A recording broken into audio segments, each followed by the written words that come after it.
Good day! Ngayon po ibigay po natin ang game schedule na magaganap nga sa October 9, 2025 sa PBL Reinforced Conference 2025 at syempre saan ang venue at saan mapapanood. Kaya syempre bago natin simulan ay huwag niyong kalimutan mag-like, comment, and subscribe and pa-hit the notification bell para lagi po kayong updated sa mga bonggang video about sa volleyball dito sa Pilipinas. Maraming salamat sa suporta nyo.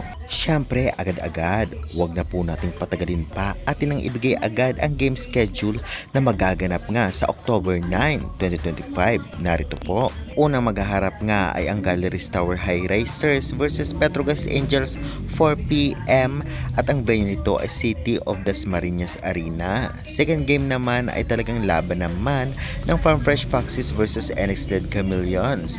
6:30 p.m. naman ang venue ay same din sa City of Dasmariñas Arena. Mapapanood po niyo ito sa One Sports or One Sports Plus kung kayo ay may cable. Meron din po nitong free. Search nyo lamang kung kayo ay may internet sa browser, PBL at PH Live. Konting late lamang, mga 20 to 10 minutes, ay talaga namang malinaw naman at buo yung video. At meron pa, mapapanood po ninyo din ito sa Pilipinas Live apps o Signal apps. I-download nyo at mag-register. Minsan may free naman sila, pero karamihan ay may bayad.